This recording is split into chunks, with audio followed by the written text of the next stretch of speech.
chose a couple of verticals to cover. Unfortunately, we not have 2-3 days of a conference, so we chose a couple of verticals. One of them is health. There is so much innovation in the health sector, and Brazil obviously is a large market. There is a lot of going on there, and to give us an update for that, I would like to invite Fred Aslan. Where is Fred?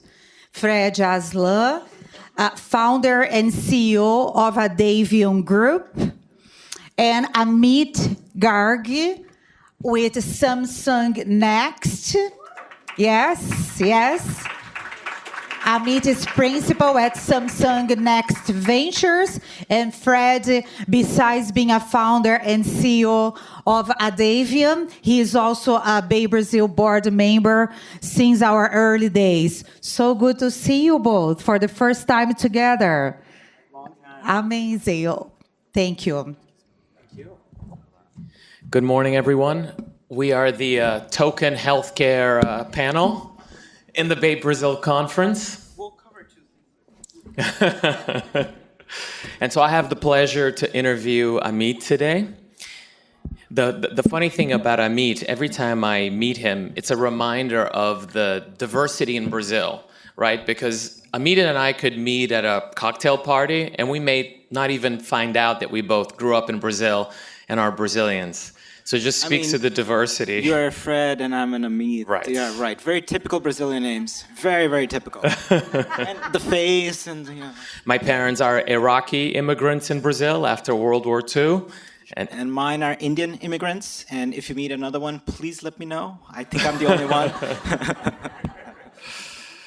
Okay, great. So this talk is going to be about digital health. We're going to be talking about technologies that impact healthcare. Amit has had a lot of experience looking at digital health investments, but why don't I let him give him a little bit of a background so he can tell you more about... I thought I was starting interviewing you. Okay, fine.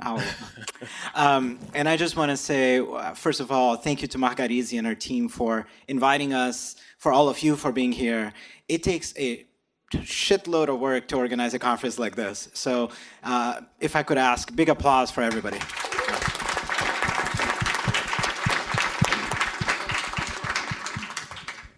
Let me give my introduction quickly. I lead digital health for Samsung Next Ventures. This is a $150 million fund headquartered here in Silicon Valley. It's the early stage fund for Samsung. Samsung is a very tiny company, 450,000 people. It's a startup. So we do have 2 other venture arms that also do health. You may come across them.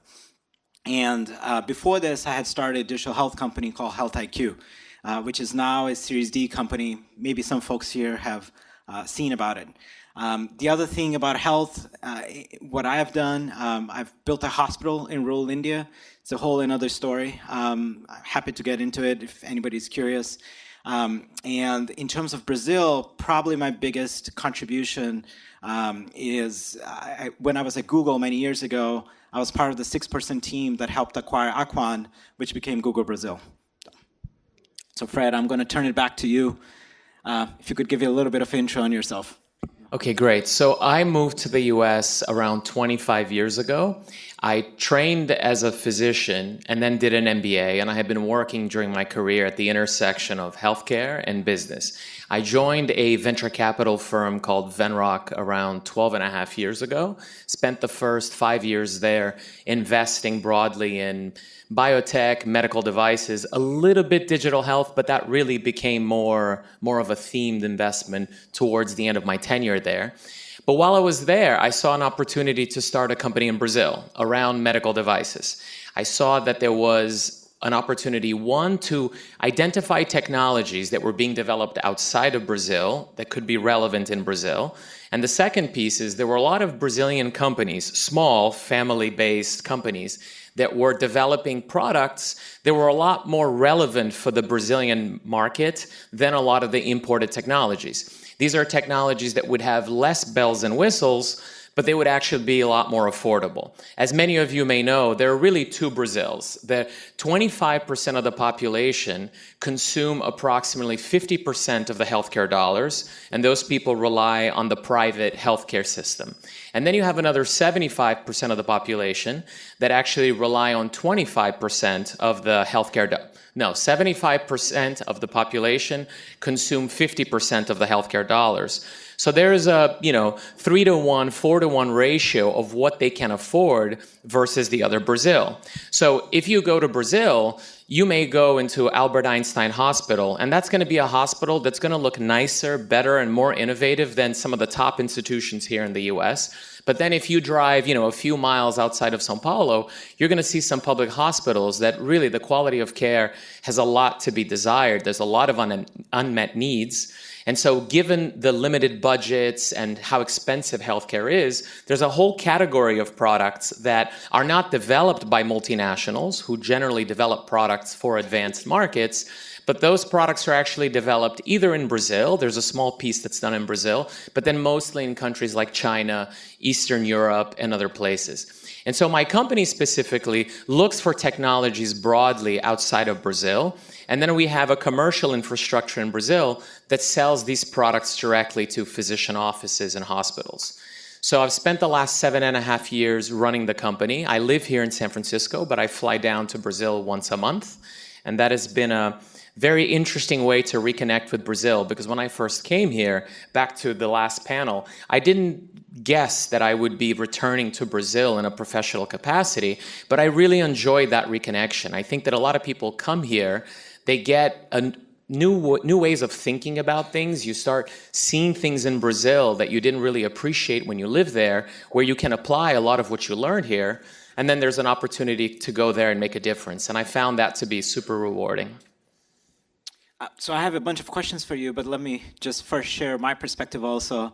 I do lead emerging markets for my fund, and I've looked a lot into Brazil. I haven't done an investment yet, but I've done one in India, which in many cases, India, Brazil, Russia, China, all of these emerging countries, they share many of the same challenges. Obviously, every country is different, culture-wise, economically-wise, but there are similar challenges.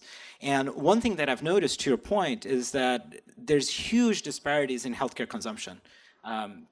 It's true here in the US also, obviously, but in emerging countries, it's even more so. On the flip side, there's this thing called reverse innovation. Maybe folks here have heard of the term, where countries that are emerging, they will develop something typically at a lower cost, and they will develop it for their local ecosystem, and that innovation will eventually come to a developed market. So GE has actually pioneered that. They have done a lot of work in India, developing things at low cost. Perhaps it's an incubator for children who are born early, or perhaps it's prosthetic legs. I see that same possibility in Brazil also, and maybe you have seen some, so I would love to actually now, here's where my question comes in. You go far more to Brazil than I do. Have you seen signs of reverse innovation, of things that are being developed locally from Brazil that can go globally? Yeah, absolutely. This is actually 99% of what Brazilian R&D and manufacturing is. Brazil has if you're an innovator in Brazil developing a product in healthcare, you have a tremendous competitive disadvantage in being in Brazil. Because a lot of times, innovation is best done when you recognize something that you have a unique insight, and then that unique insight and knowledge gives you an opportunity to just think ahead of what other people have thought about. Healthcare is a little different, right? If we want to cure cancer, this is something that everybody, everywhere in the world, wants to try to cure. So if I'm a very smart, capable scientist in Brazil, and I have a very good hypothesis about a potential cure for cancer, I'm going to be working in my lab for 6 months, and then I'm going to visit a conference once a year, twice a year, and I'll have an opportunity there to exchange some ideas, and then I go back to Brazil.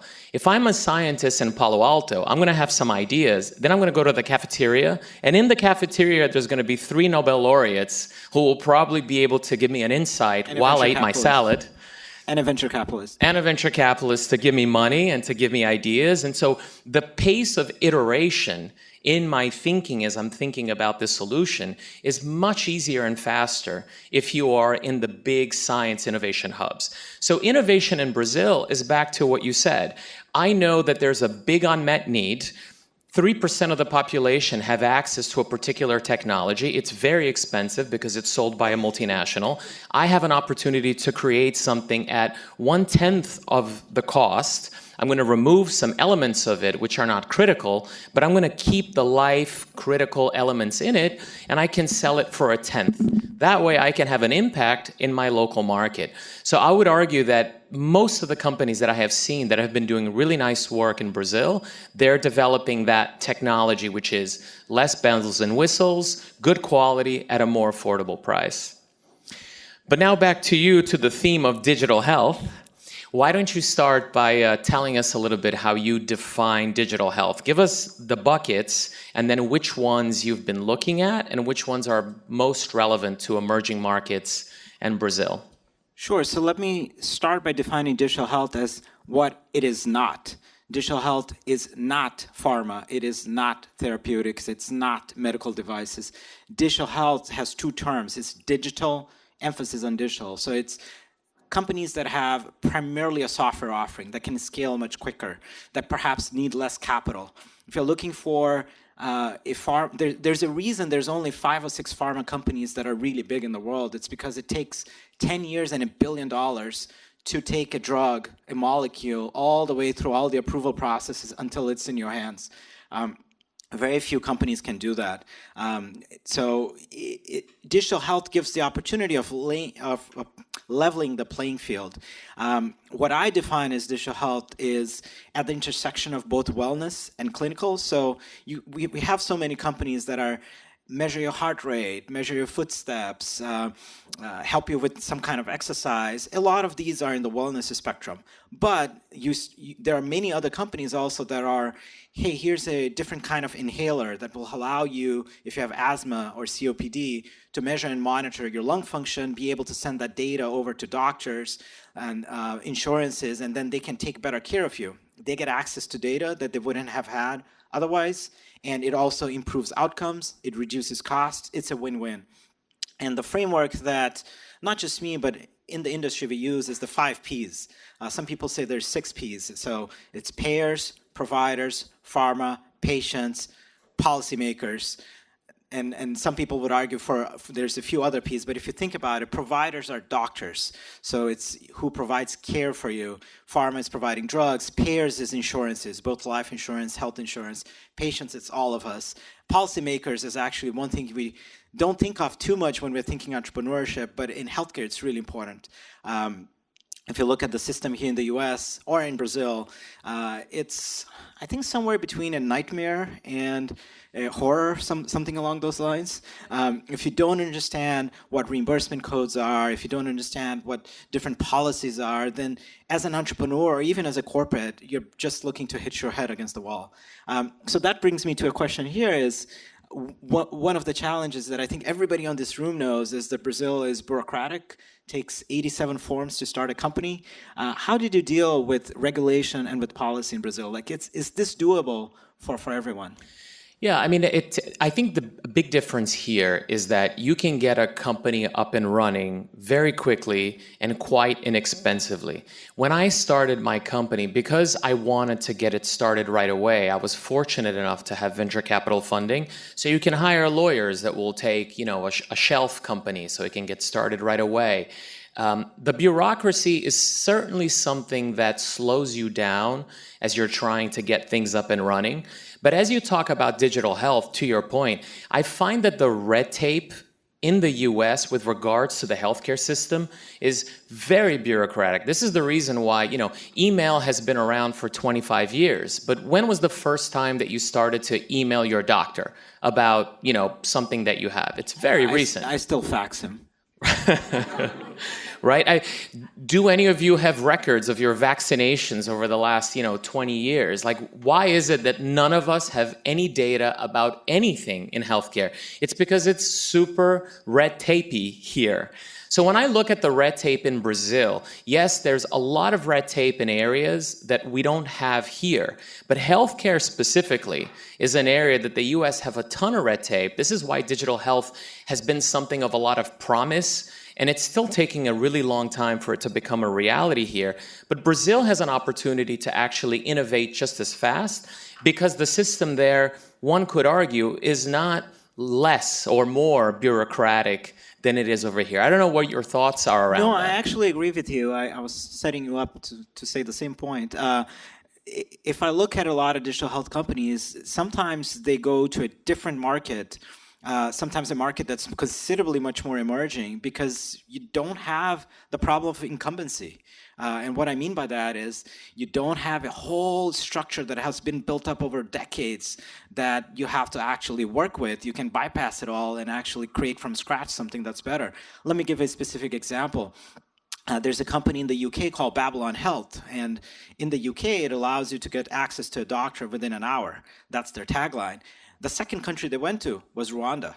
They are looking into many other countries like that. It's if you look at what's happening in China, China has a ratio of doctors to patients that's about, depends on the specialty, but it's about 10 times worse here than here in the US. There's a huge need.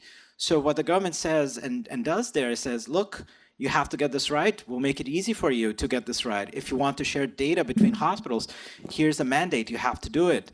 And you will see companies in China that get created so quickly, tackling big problems in healthcare there too. I see the same possibility for Brazil. Brazil is it's not as low in infrastructure as perhaps some countries in Africa and Asia, but it's certainly not as much infrastructure as, for instance, the US. We're somewhere in between. And in the 1950s, the government of Brazil actually made a decision, depends on how you look at it, ill-fated perhaps, of literally copying the US system. So in many ways, if you're American or based in the US and you understand the US system, doing something in Brazil is simpler than for most entrepreneurs in most parts of the world. I'll throw a statistic here that I've looked at. If you look at the percentage of expenditure on healthcare that is private versus public, if you look into emerging markets, most of it is private because most countries don't have insurance, don't have enough insurance. The US is about 50-50. Guess the one other country that's like that? It's Brazil. No. And can you talk a little bit about the deals that you have looked at in Brazil and other emerging markets? How do you think an entrepreneur starting a digital health company in Brazil or in an emerging market has advantages or disadvantages, or is appealing or not to an international investor? I've made an investment in India in a company called Healthify Me. I came into the Series B, and that company is the leader in the Indian market. It's for folks who are familiar with Noom or MyFitnessPal here in the US, it's a company similar to that. It helps people take better decisions around diet and fitness. And here, we have exported obesity and diabetes all over the world from the US. We really have. In fact, the rates of obesity in certain countries in the Middle East, in certain countries in Latin America, is worse than here in the US. Brazil is actually suffering from the same. About 50% of the people in Brazil are obese or overweight right now, and it's going to cause a whole bunch of fun things like diabetes and heart disease, and there's a need, basically. Healthify Me is on the same trend. It's helping Indians and increasingly people outside of India take better decisions around diet and fitness. It's a consumer app, but it has human coaches, so you interact with human coaches. Now think about it. In the US, getting a human coach is expensive. India has got a population that's 5 times bigger. It's much cheaper to have a human coach. Labor is much cheaper. And this company has created technology to make that human coach far more efficient, 10 times more efficient. Why isn't there a company like that in Brazil? I've been trying to find one. And in fact, if anybody wants to build that company, please come to me. So I see there's so many gaps like this. I can give another example. I have a company in, I well, I guess this is not an emerging market, but it's a different market. I have a company in Canada that is the largest network of doctors. They claim to be the largest network of doctors. It's kind of like Instagram or Quora or Facebook for doctors. They go there and they help each other. They brag to each other, hey, look at this cool operation that I just did, this cool surgery. And their second biggest market is actually Brazil. They get so many people in Brazil because there's a dearth of knowledge, or of access to knowledge, I should say. And this company is providing that. This could have been a homegrown company also. And for you to build this type of company, it plays a lot to the strengths that Brazil already has. It's about connecting. It's about building an app. It's about taking a large market, right? Brazil is 200 million people. There's really no barrier for a company like that to be created in Brazil also. You know, the other interesting thing about healthcare in Brazil is that a lot of people don't realize. Everybody thinks Brazil is a large healthcare market because we have 200 million people. But when we look at the demographics, you know, when we think about the BRIC countries, China has demographics such that the population is going to be growing for a while, but then it won't. So when you look at the population that is 45 years or older, that's going to be hitting a plateau and will actually start shrinking because of the one-child policy. When we look at India, that has explosive numbers. It is the single country that has the most number of people that are going to be entering the 45-year or older. Brazil is the next one. You know, we're going to be doubling the population that's 45 years of old within a 30-year period, which when you think about it, the U.S. has had its own challenges with the baby boomer population, and it has grown considerably over the last 70 years. But that growth is a third of the growth that's going on in Brazil right now. So it's a massive opportunity because the dollars that are spent when you are 45 years or older is 3, 4, 5 times more than when you're younger. And so this is going to be a massive challenge to the healthcare system, but also a massive opportunity for entrepreneurs that are thinking about digital health and other places to get involved in healthcare services. So let me actually ask the flip side, and I'll throw this over to you. I'll ask the question. You get the harder part here to answer it. We've talked a lot about the potential, and we've thrown in a little bit about the challenges, but let's talk about that. It's what's missing, what needs to happen there. I'll make one statement. We often talk about lack of investment in education, lack of investment in infrastructure in Brazil. I was surprised by this one statistic. In 2015, The Economist published an article, you can look it up, that the Brazilian population is about 2% of the world population. The scientific output is actually bigger than the percentage of the population. So we are, at this point, hitting above the belt here. We are like punching better. Now, debatable whether we are fully integrated into the global ecosystem, if we have access to capital, if we have access to labor, if we're, somebody in the previous panel mentioned, if we have access to the best networks. Part of that is the language and the location of Brazil is a little bit isolated. So with all those statements, I'll ask you, what is missing, Fred? What can we here as a group do or look for? What do we need to do in Brazil to basically get the engine working faster? You know, I think it's complex. It's a lot of different issues. It's kind of like asking, why is Silicon Valley such a great functional engine for innovation, right? Because it's a little bit of daring entrepreneurs that are out there to solve difficult issues. It's capital that's available to actually fund a lot of those companies. It's goodwill and influence on the part of the government to try to minimize some of the red tape that actually holds a lot of the entrepreneurs back. I find that when we look at entrepreneurship specifically, the technology sector is a lot more developed than the healthcare sector with regards to focus and thematic attention. You know, when I was a healthcare investor at Venrock, there was a massively large ecosystem that I belonged to that would focus on how companies get started, coaches, board members, advisors, sources of capital, seed, venture capital, growth, et cetera. I find that the technology sector in Brazil is at the point now where there's a lot of people you can go for seed funding. There's a lot of quality people, not a ton, but there's some quality people you can go for venture capital and growth. But when you think about a healthcare technology, there aren't that many people you can go to because the technical understanding required to actually feel comfortable in investing in these areas, and then the technical expertise within the capital providers is a little bit less in healthcare than it is in technology. And I think part of the reason is because there's a lot of activity on the tech sector, and it encourages a lot of people to look critically at technology and make determinations whether it has potential or not. In healthcare, that happens a lot here. I am an MD, MBA. There are 1,000 people exactly like me that have been involved in this process of identifying technologies. But in Brazil, it's rare, right? When you find a doctor who actually got involved in business and started a company, raised capital, you know, they're very limited. It's a very small community, and you need more of those folks who sort of live at the intersection of capital, expertise, and entrepreneurship to actually drive these things forward. Fair enough, fair enough. Should we open up to questions? Yeah. Yeah, hopefully people have questions for us. I'm Akira. I work for Amazon Web Services in Brazil. So basically what I've seen as the biggest health tech startups in Brazil, they are mostly related to, you know, low-cost medical services like Dr. Consulta, Clínica Sim, and those startups are raising, you know, significant amount of money because it's a relevant business in Brazil. But other than that, what do you see as, the type of business under healthcare that we should look at to support?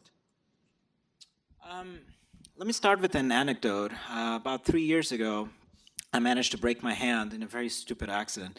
And I ended up going to doctors here at Stanford. And they said, oh, hey, here's a tool that you can put over your broken bone and will speed up the healing. And I got very curious. I started asking questions while he's treating me because I'm a nerd.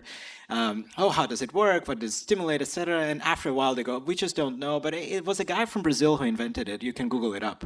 I was like, yeah.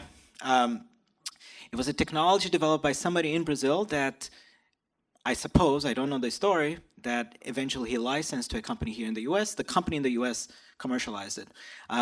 And I've read other anecdotes like this in heart surgery, and I don't want to go through that personally, but to corroborate this story. But there's a technique for doing heart surgeries that I was reading about, and in the footnote it was like, oh yeah, this was developed by surgeons in Argentina and Brazil, and the tools, the medical devices built on top, they were eventually licensed. Where I'm going with this, there's good entrepreneurs everywhere. There's good ideas everywhere. There's talent everywhere.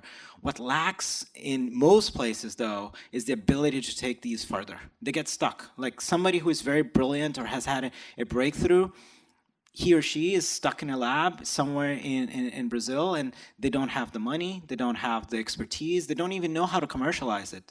Until recently, the word venture capital or entrepreneurship wasn't even part of the language. So it's when you're looking for technologies like this, and I think you said you're part of a corporate, right? Okay, but I think this is a function that both venture capitalists and corporates need to fulfill is come in, put in more structure, put in more patient capital. Venture capital tends to operate somewhere between 7-year cycles because LPs are expecting returns. There's other forms of capital that are a little bit more patient. Government grants, corporates sometimes, maybe even angels. I think that needs to happen more in healthcare. Because if you do that, there's tons and tons of really good ideas. And if you want to look at an example, Brazil is a leader in certain areas. If you look at agriculture, Embrapa, which is the local agency, has done tremendous work in genetic mapping of plants. There is actually leadership in Brazil when it comes to agriculture. Now, why is that? It's because Brazil is probably the largest commodities exporter in the world. There's a lot of money involved. There's a lot of support involved. There's a lot of people whose livelihood depends. So it gets all the structure it needs. Healthcare needs that too. Yeah, and then specifically, 2% of healthcare investments are going towards technology. And when I say technology, that's digital health, biotechnology, medical devices. 98% is on the services side. It's consolidation of service providers. So for example, consolidation of hospitals, consolidation of laboratories, consolidation of physician clinics, consolidation of, healthcare lifestyle clinics to the broader population. Doutor Consulta models, where they're growing organically with their specific service model. I find that in emerging markets, that's the lowest hanging fruit because things are so highly fragmented that if you can actually consolidate and unify how services are done, technology, how you negotiate with payers, customers, et cetera, you can get a lot more growth and improve the service. So 98% is going towards services. Yes, it's on. Huh? Hey, I'm Vicente Silveira. I work with Margarese in Bay, Brazil. The question I have for you is, I saw in Brazil like a major shift when a macro technology came to market, and this was like when mobile, right, was introduced. So when cell phones were introduced, very few people had landlines in Brazil, and then suddenly, you know, a huge swath of the population actually was able to be on board, and now we have internet and all of these things. So do you feel like that there is anything coming in life sciences or medicine that may have a similar impact? And the reason, or maybe one of the reasons I'm asking this question is I heard from an investor recently that genome sequencing is halving price every year, right? So the ability to sequence someone's DNA. Do you think this is one of those technologies, or will it impact a country like Brazil, allow some sort of leapfrogging?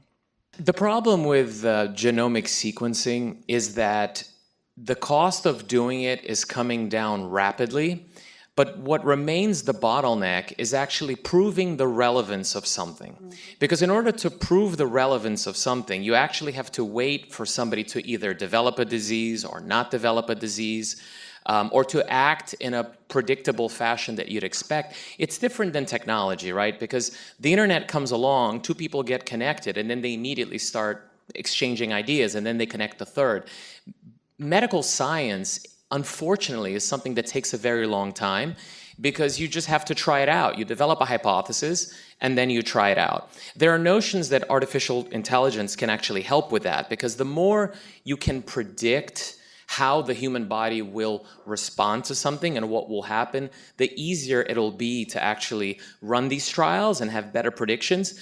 The problem is, you know, as you specifically know, it's like garbage in, garbage out. Like the human body is so amazingly complex that even if you close out a few variables, there's just still so many other variables, and you have no choice but to run the experiment to gain a lot of confidence. So I think we will certainly see an exponential growth on that knowledge and how it'll impact us. Whether Brazil is better positioned to actually take advantage of that knowledge is unclear, because the majority of sequencing is actually happening in the US and in China. Whoever is doing the sequencing is developing the hypothesis and then is validating it. So there's certainly activity in Brazil, but this comes back to that global competition for knowledge and improvement, which Brazil just is doing less of, with, you know, less qualified people going after it. The ones that are going after it are very qualified, but there aren't enough of them compared to the armies of people that are doing this in China and in the US. Okay, I'm Antonio, and I'm starting a startup that uses both telemedicine and AI, deep learning for diagnosis in ophthalmology here in the Bay Area. The thing that many people ask me, oh, why don't you do this in Brazil? Because you're Brazilian, you have the connections there. But basically, by legislation, I cannot do. So my question is regarding both your vision about telemedicine, AI in general for healthcare, and other regulatory hurdles that we might have in Brazil. Are you positive in the short term or in the long term? And how much has affected your investments and business there in Brazil, the regulatory aspect of it? Thank you. Let me unpack this. So telehealth, AI, regulation, right? Those three things. So telehealth has been around for a while. It's nothing new, really. We've been talking about telehealth for 20 plus years, really. There are big companies that have been created here in the US, companies that have, a couple of them that are now worth over $1 billion. The promise is obviously, if I am a doctor, I don't need to necessarily go to the patient or vice versa, right? Mostly the patient coming to me. So there's no question on the value. The key that was missing perhaps is the fact that whether this would be reimbursed, whether a telehealth consultation would lead to better outcomes, whether it would, because there's still a belief in medicine that I have to see the patient in person. I have to do the physical exam in person. But what we're seeing more and more is that the physical exam is being replaced by imaging and pathology. And those two things can be done at a distance. And you get much better data. And if you add in remote management, meaning continuous data being sent to you, then the promise of telehealth really comes. I see no reason whatsoever why Brazil wouldn't follow the same model, and especially for such a vast country. So yes, I'm very bullish on telehealth. Continue being bullish. As an investment here in the US versus where Brazil is, there's obviously differences in where the market is, but I think it makes a lot of sense for Brazil. When it comes to AI, I sometimes wonder if AI is what is truly AI versus its marketing versus its hype. So I think we have to be a little cautious. A lot of people today say that they have AI. What it is sometimes it's just data analysis. For truly AI to work in healthcare, there's a lot more that needs to be done. Imagine Anvisa, which is the equivalent of FDA, saying, you know what, you have a black box here that takes images and figures out whether you have cancer, but I don't know how that black box worked. I have no idea of understanding what went inside that black box. We as a society need to figure that out. How do we regulate that? How do we decide on that? AI is not there yet, but it will be, hopefully in the near future.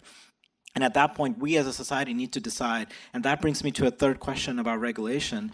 I think the challenge of Brazil, and maybe this is my personal opinion, is not that there isn't regulation. There's too much. And it's enforced selectively. I think if you want to build a healthcare company in Brazil, you need to reform legislation, and Anvisa at least follows a lot of the precepts of the FDA. The FDA has become much better now with digital health. They have a fast track for digital health. They have a 501k. I can go into more detail afterwards if you're curious. I don't know if Anvisa is doing the same thing. So if they can leapfrog a few steps, that would be fantastic. You may have some other things. Yeah, no, I agree with you. I feel like one of the disadvantages we have in Brazil to try to change legislation is that, we take this for granted, but industry in the US has very strong lobbying power. So if you're a very strong, very rich company, you get senators to actually put forth regulation that makes it easier for companies to get things done. In Brazil, if you're an innovator in healthcare, you're kind of alone, right? You have to get together with other people and then try to get a lobbyist to do something for you. But that's really hard. It can be dirty business in Brazil, given all the corruption risks. I mean, who wants to put up their hand and say, oh, I'll go talk to government about changing legislation, right? You're all of a sudden a target for FCPA, just for thinking about interacting with government that way. But that's a problem we have, because there's a lot of regulation that is simply not changed because it's not part of the agenda when the senators meet and Congress meets. I recall that I think President Dilma had some type of cancer that after she developed that cancer, all of a sudden that therapy was available under the public system. So she needed to have a disease so that then they'd be like, this disease sucks. Maybe we need to actually offer it to the broader population. So it's funny how you can't predict what needs to happen for broad changes to come. It's kind of like technology now with Twitter and Facebook. Who knows what regulation is going to look like given what's happening? The more data breaches, the more we feel like we're being manipulated and followed, the more government decides to get involved. But it's very hard to predict. I think 2 years ago, nobody would ever realize that kind of scrutiny would be happening today. So same thing in healthcare. When will they make it easier for telemedicine to be reimbursed? When will they loosen the rules of the CRM so that you're able to actually practice medicine more broadly, more with a commercial intent, but with limitations, of course? It's very hard to predict. We're getting the sign here of 1 minute left. So last question, maybe? Yeah. My name is Joseph. My wife works for Genentech. I'm an independent consultant. But I guess the point I'm trying to make is I've done business with Brazil for 20 plus years. I didn't hear you guys mention something that I think is really important. When I remember when AIDS, was the big topic, and Brazil came out with this cocktail of drugs that was affordable to the general population. They were actually a leader in the world with that, right? Not sure if they did any patent infringements, whatever the case is, being an entrepreneur, and you guys being entrepreneurs, let's say, they got it done, let's say, right? And it benefited the general population. So if you had some sort of comment about that, and maybe, what's there that could be exported for other countries to learn, not only with that, vaccine, or excuse me, not only with that, concoction, but I also know Brazil is kind of a leader in vaccines as well, getting it out to the general population compared to other countries, that sort of thing. Correct me if I'm wrong, but if I recall, that was more of a patent issue rather than they created the right cocktail. And then that's a rabbit hole, right? Because at what point, sorry? I'm sorry, I remember what happened, and we have one health minister. He broke the patent, and then he put for the public. That's happened. José Serra, something, is a health minister, so he did that. Right, and it's a rabbit hole once we start talking about patent infringement, because on the one hand, you have to weigh the benefits to your population, and it's a fact that American drugs, European-made drugs, are very expensive, and they're usually made and priced for developed markets, not for emerging markets. So if you're a leader of a country and your population is really suffering, you have an epidemic, it's a very difficult decision to say, well, I just want to follow patents. On the other end, it opens up a big rabbit hole for you, because if you don't participate in the global dynamics of how trade is done, that has some pretty broad implications. Companies start to stay away from you. They don't want to send other medicines towards the country.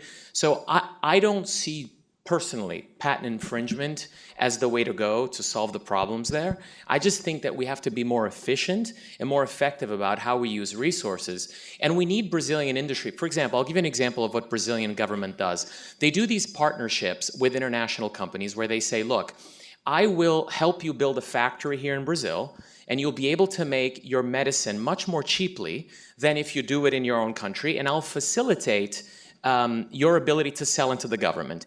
In exchange, we're going to accelerate the rate at which your patent expires. You're going to give me your know-how, and then in 3 years, I'm going to have the right to also produce that medicine in the country. That way, you're basically saying, I'll give you an in, which will allow you to sell very well in Brazil for a short period of time, but then I'd like to actually expand this so that the rest of the population can access it at a very low cost. That's a creative way of thinking, and I know that there's a lot of big companies that have decided to go down this path. It's like a PBM, BBM, PBB, there you go. I'll throw in one last thing before we get cut off here. Comparative advantage. Go tropical. Brazil probably has more expertise in tropical diseases than 99% of the countries out there. Doença de Chagas, take Instituto Olavo Bilac, take Instituto Butantan with all the snakes running around. There's a lot that can be done. And if you think about malaria, 500 million people get malaria every year. Think about how much money we spend globally on malaria research. It's tiny. It's tiny. There's a big market to be created there. So I'm advocating, look, if you can't compete, Brazil can't compete right now necessarily at the top of the funnel, compete at the bottom. Low cost, high volume, diseases that are underserved. So. Fascinating. How about a hand of applause for these two guys? I hate to interrupt, but we are between them and lunch. So we'll break for lunch for 1 hour and 15 minutes. We'll see you right back with a full, exciting program in the afternoon. Thank you.